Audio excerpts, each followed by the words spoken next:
not this week. Week number 38, Middle East and Beyond edition.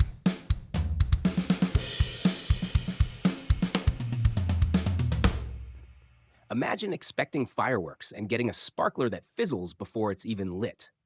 That's geopolitics and tech in this edition. Think about it. A supposedly global AI declaration where the biggest AI powers skipped the party. A UN Security Council that managed to veto peace itself. Western allies who promised to unleash sanctions like Thor's hammer, but turned up with teaspoons. A Saudi-Pakistan defense pact that sounds grand until you read the fine print and realize India isn't even mentioned. And Europe's Kaja Kallas wagging a finger at India but stopping short of doing anything that might dent the export numbers. This edition is the global non-event Olympics. Everyone lined up for the 100-meter dash, the starter pistol fired, and 5 athletes just stood there saying, "Well, I'd rather not." And here's the real kicker. None of this is boring. These non-events are the most revealing headlines of the week. Because when the world's most powerful players don't act, it tells you what they fear, what they can't agree on, and what they want you not to notice. So buckle up.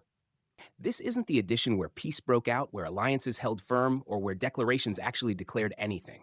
No, this is the edition where the silence, the vetoes, and the footnotes were the loudest stories of all.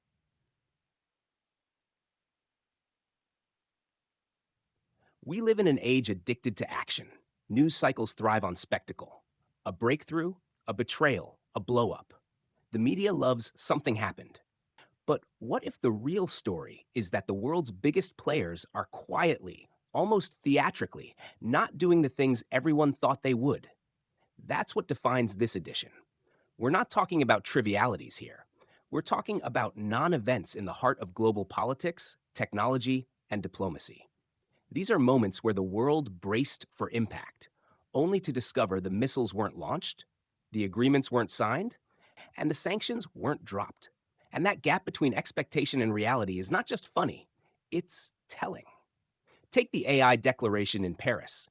Everyone expected a historic moment, a universal AI safety pact that would mark the dawn of responsible global governance. But when the US and UK refused to sign, the pact looked less like a world order and more like a WhatsApp group missing the admins. Or consider the UN Security Council. Humanitarian ceasefires for Gaza blocked. Not because people disagreed that civilians need food, water, or medicine, but because great powers enjoy using the veto button like it's Candy Crush. Western allies promised new, tougher sanctions on Russia, a united front that would make Putin tremble.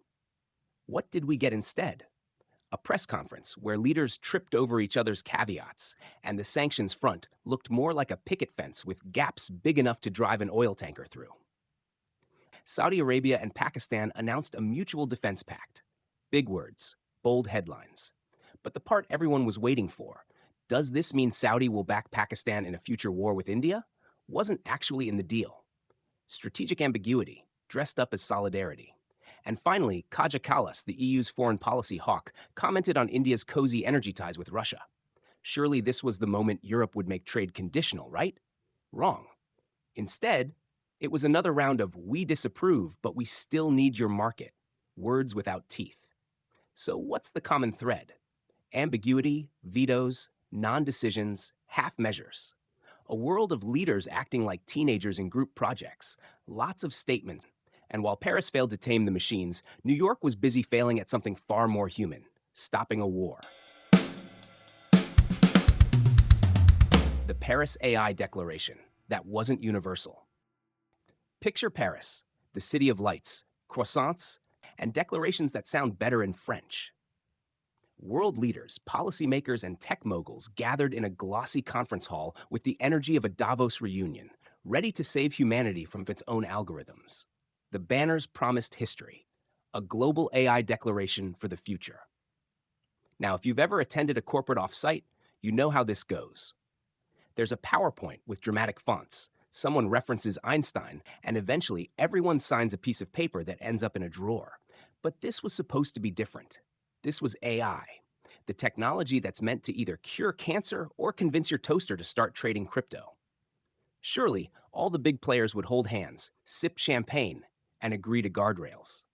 Except, Two of the biggest names in AI didn't even bring their pens: the US under President Donald Trump and the UK under Prime Minister Keir Starmer looked at the declaration, looked at each other, and said, nah, we're good.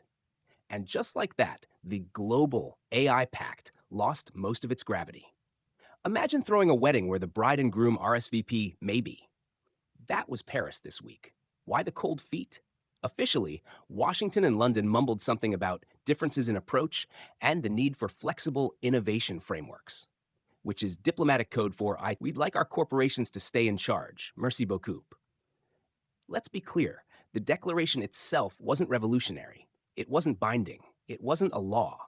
It was more like a pledge that everyone promises to read, but nobody enforces, the IKEA Manual of Global Governance. But signing it would have sent a symbolic message. Hey, world, we care about AI safety and we're on the same page. Instead, what we got was the international equivalent of half the classroom refusing to join the group photo. And symbolism matters, because AI isn't just about chatbots spitting out bad poetry. It's about military applications, surveillance, disinformation, and the billion-dollar race to dominate the digital future. When two of the largest AI ecosystems decline to sign, the message isn't, we'll figure it out later. It's, we'd rather write our own rules and hope everyone else copies us. Now, let's pause and savor the irony. France hosted this declaration precisely to avoid fragmentation, to avoid the West versus East divide in AI norms. The idea was to showcase unity, democracies aligning against authoritarian tech models. Instead, Paris became a poster child for fragmentation. The EU signed, Canada signed, Japan signed, but without the US and UK, the global pact looked like Eurovision without Britain. Fun, symbolic, but not really global. And the optics? Brutal. Cameras captured Macron smiling like a man who just discovered half his dinner guests left before dessert. EU officials did their best spin. Even without the US and UK, this shows momentum, which is the diplomatic version of my boyfriend lives in Canada. Meanwhile, tech CEOs loved it. Why? Because ambiguity is their playground. A fragmented world of AI rules means they can shop for jurisdictions like tourists picking duty-free bottles. Oh, Japan allows this model? Lovely. The EU bans it? Fine, we'll geo-block it. The absence of universal standards is Christmas for corporate lawyers. But here's the kicker. The average citizen doesn't notice. They assume their governments are on it, that AI won't suddenly start deciding mortgage rates or auto-approving parole requests without oversight. And that complacency is the real risk, because while leaders squabble over signatures, the code marches on. Let's also talk geopolitics. By not signing, Washington and London signaled two things. One, they want to preserve maximum flexibility for their AI firms. Read OpenAI, Google, Anthropic, DeepMind, Stability. Two, they'd rather lead bilaterally or through coalitions of the willing than through cumbersome, French-hosted multilateralism. And that's where satire writes itself. The US loves to champion rules-based order, but when it comes to AI, the rule seems to be only if we wrote it. The UK, desperate to stay relevant post-Brexit, has chosen to be America's AI sidekick.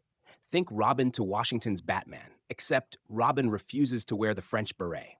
Let's not forget the others. China wasn't even in the room, and probably snickered into its surveillance cameras watching the West trip over itself.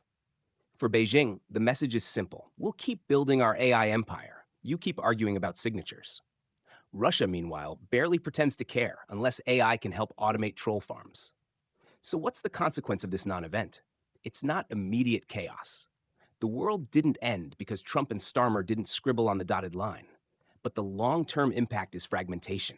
Instead of one rulebook, we now face a buffet of mini rulebooks. The EU has its AI Act. The US has voluntary frameworks. The UK insists it will lead from London. And Asia has its own patchwork.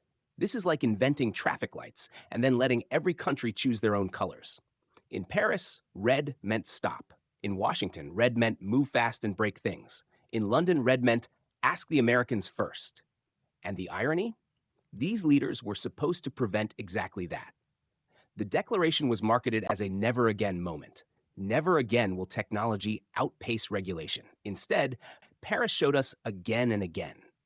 So the story this edition isn't that Paris solved AI. It's that Paris revealed the power dynamics of AI governance. Nations want the benefits, they fear losing control, and they don't trust each other enough to commit. Or put simply, the declaration was less about saving humanity and more about saving face. The UN Security Council Gaza Truce veto. The United Nations loves a stage, flags fluttering, translators murmuring in 12 languages, diplomats polishing their speeches with the kind of solemnity usually reserved for funeral eulogies. And this week, the Security Council prepared for its big moment, a humanitarian ceasefire resolution for Gaza. The world expected theater with a happy ending. After months of bombing, famine warnings, and aid convoys stuck at checkpoints, surely the Council would at least agree on a pause. The headlines were written in advance. Security Council unites for humanity. The footage was supposed to show tired diplomats nodding gravely, perhaps even applauding themselves. But in classic UN fashion, the script was shredded by a single veto. The United States hit the red button. Boom, resolution blocked. Cue sighs, mutters, and one more headline for the pile. UN Security Council fails to act. It's worth pausing on the absurdity. The resolution wasn't about annexations or borders. It wasn't even a permanent peace plan. It was about letting aid trucks roll through, about getting medicine into hospitals, about giving civilians a break from explosions. But apparently, even that was too politically messy. The US justified its veto with the usual diplomatic word salad. The resolution was imbalanced. It did not fully account for Israel's right to self-defense. It might undermine negotiations. If you translated that into plain English, it sounded more like, we're not ready to upset our ally. And besides, we like keeping the negotiating chips on our side of the table. Of course, America wasn't alone in turning the chamber into a farce. Russia and China pounced on the veto as proof of hypocrisy, even though both have wielded their own vetoes on Syria, Myanmar, and anything else that threatens their friends. Hypocrisy at the UN isn't an accident, it's the house style. Meanwhile, the rest of the council looked like extras in a bad drama. France frowned. Japan sighed. Brazil muttered something about responsibility. And then everyone went home to draft the next resolution that will also be vetoed. And what about the people on the ground? They don't see the speeches. They see aid trucks idling at checkpoints, children being treated without anesthesia, and food supplies vanishing into inflation. For them, the UNSC veto is not an abstract procedural quirk. It's a death sentence written in bureaucratese. This is the dark genius of the UN. It creates the illusion of collective will, while its structure ensures paralysis. 5 countries hold veto power, which means 5 governments effectively control the fates of billions. The other 188 members can debate, vote, even cheer. But in the end, it's those 5 hands on the button that decide whether resolutions live or die. Think about it. In any other system, if 1 out of 15 people says no, the group moves on. But in the Security Council, 1 no means everyone else wasted their time. It's like organizing a potluck where 1 guest refuses to eat unless the lasagna has exactly 3 layers, so the dinner is canceled. And the satirical cherry on top? The veto was cast in a chamber literally designed to prevent unilateralism. The architecture itself screams cooperation. A round table, equal microphones, a mural celebrating unity. Yet week after week, it serves as a set for veto theater, where global powers block resolutions less because of what they say and more because of what they symbolize. Here's the kicker. Everyone knew the veto was coming. Journalists had pre-written 2 versions of their articles, one titled UN Fails Again, the other UN Surprises with Unity. Guess which one got published? Diplomats rolled their eyes even before the vote. NGOs had their angry press releases queued up like drafts in an email inbox. The veto wasn't a shock. It was a ritual. But rituals have meaning. This one tells us that the world order still bends to the interests of the few, even when the many scream otherwise. It tells us that humanitarian principles, food, water, medicine, are negotiable when geopolitics intrudes. It tells us that the Security Council is less a guardian of peace than a hostage of power. And yet we keep pretending. Every failure is followed by the same platitudes. We must reform the Council. We need new mechanisms. The veto must be reconsidered. Then, inevitably, nothing changes. Reforming the UN is like rearranging deck chairs on the Titanic, except the Titanic is parked permanently in New York, and the iceberg is always someone else's problem. So the non-event this edition isn't that the Security Council failed. Failure is practically its middle name. The non-event is that it failed in exactly the way everyone predicted. No suspense, no drama, just a veto pressed like a button in an elevator, taking us all back down to the basement of global cynicism. Why does it matter? Because the credibility of international law depends on the idea that collective decisions mean something. If the Council can't unite on feeding starving civilians, what's left? And when paralysis becomes predictable, trust erodes not only in the UN, but in the very idea of multilateralism. That vacuum gets filled by unilateral deals, ad hoc coalitions, and, more often, inaction. The tragedy is that the veto doesn't stop wars, it doesn't build peace, it doesn't save lives. What it does is make headlines predictable. UN Security Council fails to act. Again, and again, and again. So this edition, the headline wasn't Gaza ceasefire agreed. It was UN Security Council practices its favorite sport, doing nothing loudly. The sanctions blitz that never came. Sanctions, in the modern world, are the diplomatic equivalent of posting a strongly worded subtweet. They're supposed to sting, shame, and show solidarity, all without the inconvenience of sending actual soldiers. Western leaders have made a ritual of rolling out sanctions lists with the fanfare of a Hollywood trailer. This summer, Russia will face the toughest sanctions yet. So when the latest summit convened, presidents, prime ministers, finance ministers lined up for the cameras, the expectation was clear. A new wave of sanctions would slam into Moscow like a financial tsunami. Headlines promised a coordinated blitz. Analysts speculated about oil embargoes, gas boycotts, even tech blacklists so long it would make an iPhone cry. And then, nothing quite so dramatic. Instead of a thunderclap, we got drizzle. Leaders disagreed on timing, scope, and tools. Washington hinted at tightening loopholes. Brussels debated whether targeting certain banks might backfire on its own companies. Berlin, still nursing its gas hangover from 2022, raised eyebrows about energy. Even London, now under Keir Starmer's Labour government, fumbled for words about measured escalation. The result? No unified package. No big sanctions moment. The blitz never left the runway. Why? Because unity sounds good on stage, but in practice, everyone has different red lines. The US wants to choke Russia's defense sector. The EU worries about collateral damage to its own supply chains. Germany fears another winter of frozen pipes. France insists sanctions must be targeted but not punitive. And Hungary, as usual, plays spoiler by quietly muttering, "Do we really need this?" The cracks were obvious at the press conference. Leaders stood shoulder to shoulder, each delivering a variation of "We are united," while their body language screamed otherwise. Starmer shuffled his notes. Trump, never one to underplay, bragged about American strength but avoided details. Macron gestured like a magician trying to distract from the empty hat. And the journalists smelled blood. Reporters asked, "Where's the new package?" The answers were masterpieces of diplomatic dodgeball. Work is ongoing. Discussions are fruitful. Details will be announced in due course. Translation: we couldn't agree on the menu, so we ordered separate takeout. And Moscow noticed. Kremlin spokesmen smirked into cameras, mocking the so-called unity of the West. State TV hosts popped champagne on air, declaring the sanctions threat a bluff. For once, their gloating wasn't entirely baseless. This is the problem with sanctions. They work best when airtight.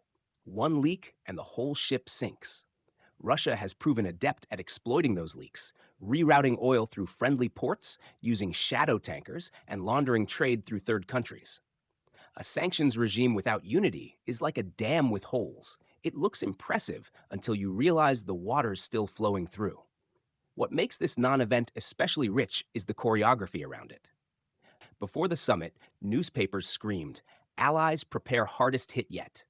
Think tanks published papers titled "The Coming Sanctions Wave." Pundits predicted Putin's inner circle would finally feel the squeeze. And then, like a magician revealing an empty hat, the leaders stepped back and said, "Actually, not today." The satirical irony is almost too easy. Western unity has been sold like a blockbuster franchise. Every sequel promises higher stakes, bigger explosions, tougher villains. But by Sanctions 2025, the series is running out of plot twists. Audiences are yawning. The villain looks fine. The heroes argue about catering. Why does this matter? Because sanctions aren't just about economics, they're about signaling. A coordinated package tells adversaries, we can act together and we will. A disjointed non event tells them, we'd love to act together, but our accountants are nervous. For Moscow, that's reassurance. For Kiev, it's despair. The deeper issue is fatigue. After years of war and sanction rounds, Western publics are growing numb. Each new measure feels like deja vu. Russian oligarch yachts already seized. High-tech exports already banned, at least on paper. Oil rerouted anyway. By now, sanctions have become the background music of the conflict, always playing, never ending, barely noticed. But the absence of unity is still news, because it shows the limits of alliance politics in the face of real costs. Leaders love unity when it's free, when it means headlines, photo ops, and moral high ground.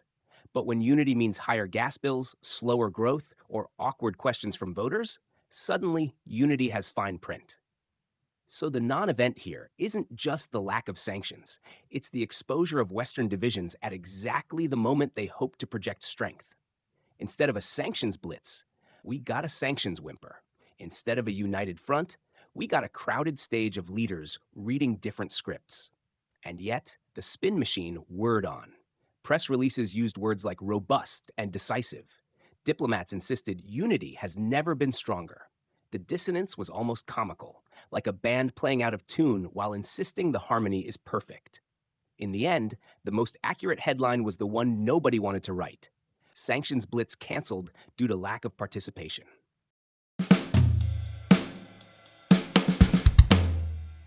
While the West argued about sanctions, in South Asia, ambiguity was the strategy. Saudi Arabia and Pakistan inked a pact, one that said everything while promising nothing.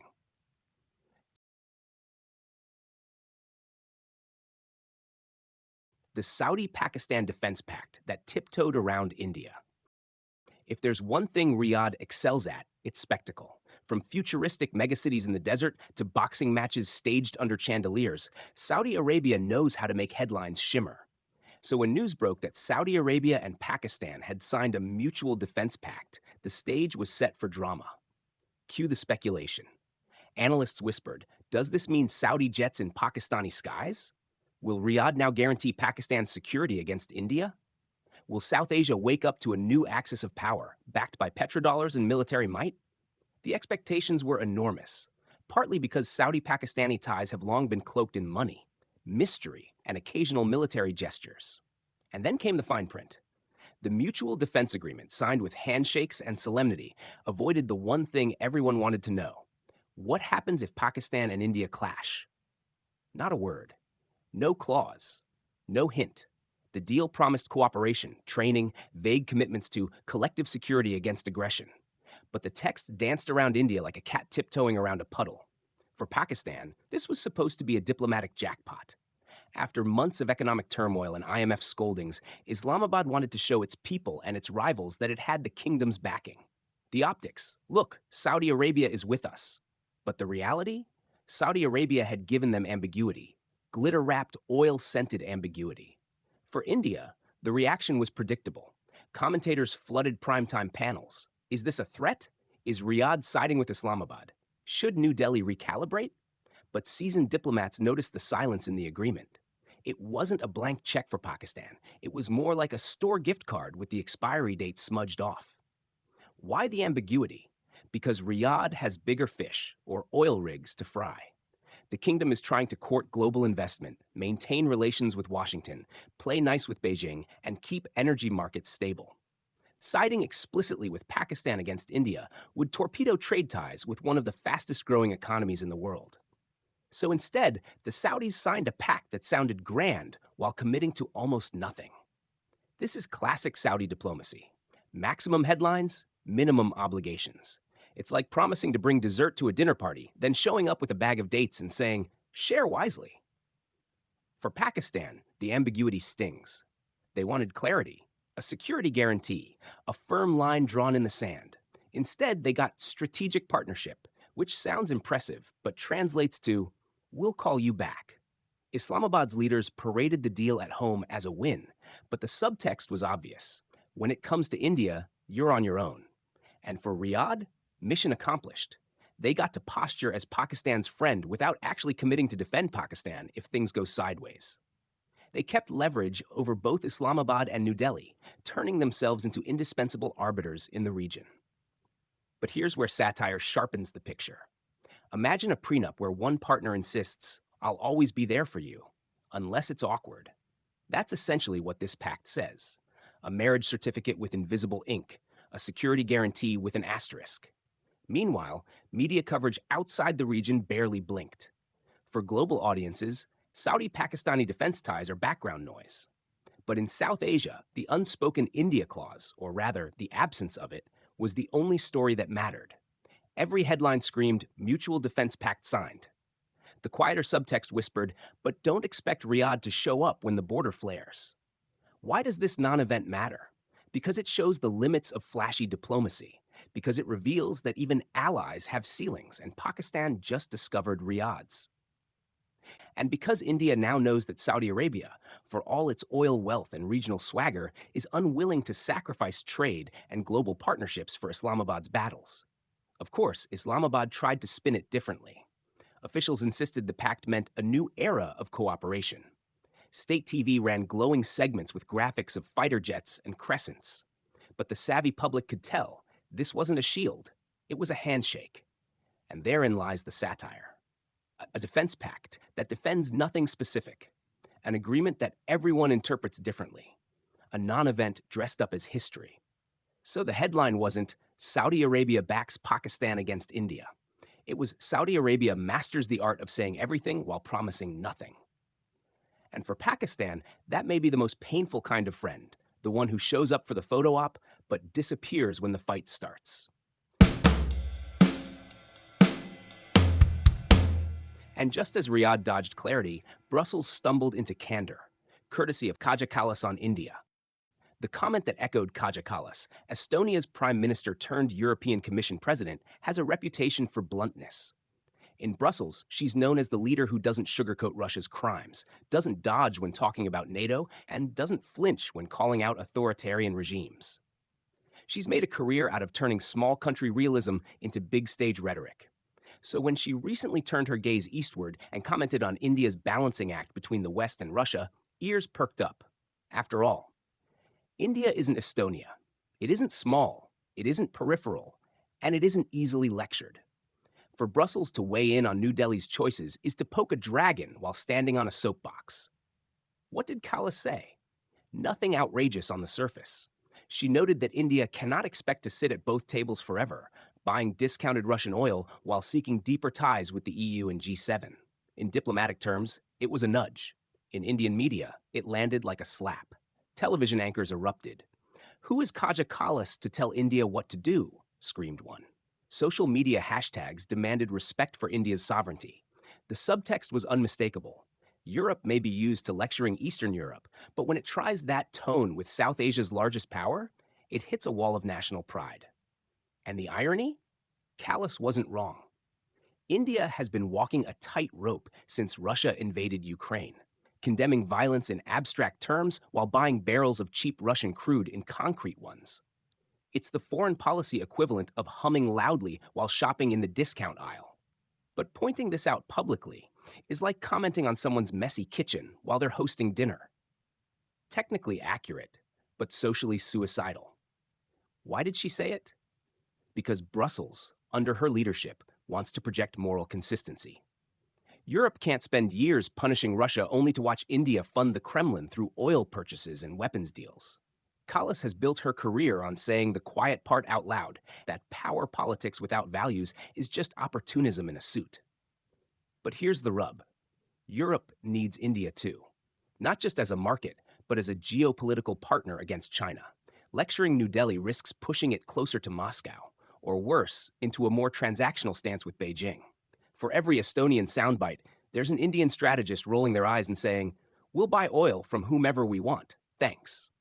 The satirical beauty of the moment is how everyone played their predictable roles. Kallas, righteous, principled, blunt. India, defensive, proud, indignant. The EU, quietly supportive of her words in private, but publicly hedging to avoid losing trade opportunities. Russia, laughing in the background, delighted to see a wedge appear between the West and India. Meanwhile, the global press framed it as a diplomatic row, though in truth, it was more like a diplomatic drizzle. No embassies were recalled, no trade deals collapsed. But the echo mattered more than the event, because it showed how fragile Europe-India courtship really is. Consider the timing. India wants investment, clean tech cooperation, and supply chain partnerships from Europe. Europe wants India as a counterweight to China and a consumer of European goods. Both sides need each other, but both also carry baggage. For Europe, it's Russia. For India, it's sovereignty and the refusal to be treated like a pupil in a Western classroom. Kallas's comment exposed that tension in one sentence. Suddenly, every op-ed in New Delhi asked, is Europe trying to dictate our foreign policy? Is Brussels lumping us with problem states?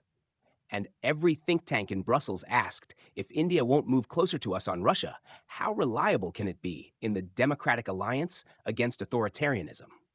The absurdity is that both sides know the truth. Europe won't stop courting India over oil barrels. India won't stop buying from Russia because of Estonian lectures. The dance will continue with more smiles, more summits, and more carefully drafted communiques. But the undertone has been set. Europe's patience has limits, and India's pride has no expiry date. Why does this non-event matter? Because it illustrates the gap between Western rhetoric and non-Western pragmatism. Because it shows that Europe's new Commission president, Kallas, intends to speak with the same sharpness on India as she once did on Russia. And because it reveals how easily great power courtship can turn awkward when honesty slips through the cracks. In the end, the comment wasn't a policy shift. It wasn't even a demand. It was a single sentence in a long speech. But like a dropped glass in a quiet room, it echoed far louder than intended. So the headline wasn't India changes course after EU pressure. It was Kaja Kallas reminds India it's being watched, and India reminds Europe it doesn't take orders. And there you have it. From Paris declarations that half the class skipped to New York vetoes everyone saw coming. From sanctions blitzes that fizzled to defense pacts written in invisible ink. And finally, from Brussels bluntness to Delhi indignation. Not events that shook the world, but non-events that revealed it. This has been Not This Week, where what didn't happen tells us everything about the world we live in.